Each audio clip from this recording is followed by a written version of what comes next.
Sétimo ano, terceira aula, então, sobre a África. Na aula passada, nós conhecemos um pouco sobre o reino de Gana. E nesta aula, nós vamos para um outro reino importantíssimo que tivemos no continente africano, que é o reino de Mali. Então, vamos lá conhecer mais um reino importante da África, o reino de Mali. Bem, para seguir o mesmo modelo que eu fiz no reino de Gana, eu vou seguir mais ou menos a mesma estrutura, começando então pela geografia do reino de Mali. Então, se nós olharmos no mapa da África atual, é onde ficam os atuais países de Mali e Mauritânia. E havia sua capital, Niani. Então, vamos voltar aqui no mapa. Está aqui o reino de Mali. Aqui, logo acima, está o reino de Gana. Então, percebam como que eles estão ocupando o mesmo espaço. É porque um domina o outro, tá certo? Então, primeiro nós tivemos o reino de Gana fazendo a dominação de um vasto território aqui nessa região. Lembre-se que essa região é chamada de Sahel, que é aquela transição entre o deserto do Saara e as terras mais férteis do sul. Então, quando Gana enfraquece, Mali vai ocupar todo o seu lugar, tá certo? Que é o que nós vamos ver a partir de agora. Então, é basicamente na mesma região em que Gana se desenvolveu anteriormente. Agora é Mali que está conquistando, certo? Bem, com relação à fonte de riqueza, a economia do reino de Mali era focada principalmente na extração de ouro, de metais preciosos e também no comércio de sal. Sal que é um minério que em alguns lugares é muito raro e é necessário também para a criação de animais, para a sobrevivência humana. Então é algo bastante lucrativo, inclusive. Além disso, também tinham práticas agriculturas, tinha a prática da agricultura, principalmente na produção do inhame e do milhete. O milhete é um milho, um tipo de milho que ele é um pouquinho menor, o grão um pouquinho menor do que aquele que nós estamos acostumados por aqui, tá certo? E o inhame e o milhete vai ser a base da alimentação da população de Mali, tá certo? Então, assim como para nós aqui, praticamente toda a refeição nossa, nós temos lá um arroz e um feijão, na alimentação da população de Mali terá sempre a presença do inhame, do milhete, tá certo? Do milho. Bem, sobre a organização do reino de Mali, vai começar a partir de um homem chamado Sundiata Keita. Era um líder de um povo chamado Mandinga e é ele que vai fundar o reino de Mali. Posterior a isso, todos os reis de Mali vão ser chamados de Mansa. Lembre-se que lá na aula passada, quando nós falamos do reino de Gana, é porque essa era a designação dada ao rei. Aqui o rei é chamado de Mansa, tá certo?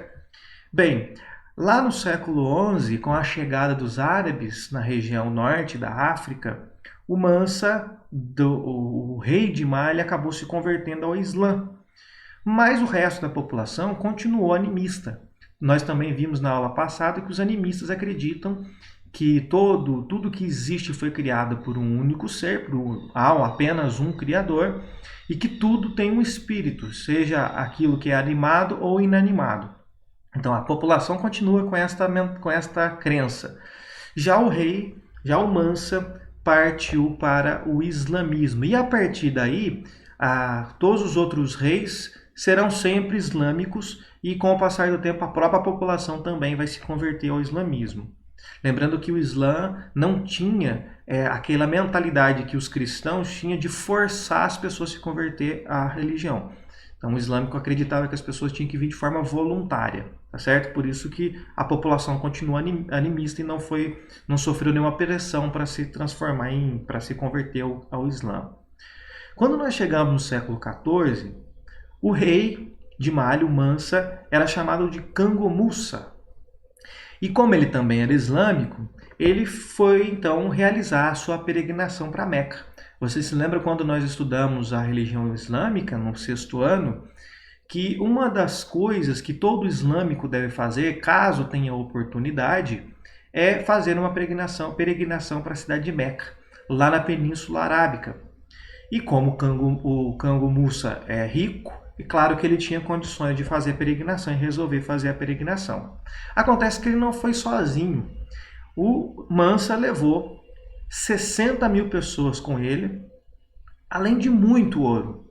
Muito ouro. Aproximadamente aí umas 3 milhões de libras. Era muito ouro. E pelo caminho, ele foi distribuindo esse ouro para os pobres, para as pessoas que ele encontrava. Gente, era tanto ouro, mas tanto ouro, que o ouro desvalorizou. Vocês sabem, nós já estudamos isso, que tudo que tem valor, ele tem uma regrinha. Se tiver em excesso, ele desvaloriza. Se ele for raro, ele valoriza. Em outras palavras, tudo que tem em excesso, tudo que tem demais, fica barato. E tudo que tem de pouco, tudo que é raro, fica mais caro. Então, o ouro é muito valioso. Por quê? Porque ele é raro. Agora, se você sai distribuindo o ouro, ele fica em excesso, fica demais. Então ele vai desvalorizar, ele perde o seu valor. E a quantidade de ouro que ele distribuiu foi tamanha que o ouro desvalorizou na região dele por muito tempo. Bem, Mali chegou a ter um exército de aproximadamente 100 mil homens com 10 mil cavaleiros. É um exército respeitável, um exército muito grande, principalmente para aquela época. Então era um povo que, em alguns momentos, se dedicavam à guerra. E quando eles dominavam militarmente outros povos, eles passavam a cobrar impostos dos dominados, certo? Nada de diferente dos povos que nós já estudamos até aqui, lá na Europa, por exemplo. Então, sempre que conquistavam um território, dominavam uma população, passam a cobrar impostos dos dominados. Bem, quando o Kango Musa morre, e ele era um rei de muito destaque, passa a ter então disputas pelo trono de Mali. E por conta dessas disputas, o reino enfraqueceu bastante. E aí soma-se a outros problemas. Além de enfraquecer por conta da disputa do trono, eles não conseguiam encontrar novas minas para obter riqueza e também já não conseguiam mais derrotar inimigos antigos. Quando os europeus chegam na África, já a partir do século XV e XVI, aí o reino enfraquece muito mais e aí passa a ser dominado tanto por europeus e por outras nações também. Então aqui nós conhecemos o reino de Mali. Nas próximas aulas nós ainda vamos conhecer mais reinos africanos, mais povos africanos, que é muito importante não só para a história da África, mas também para a história do Brasil.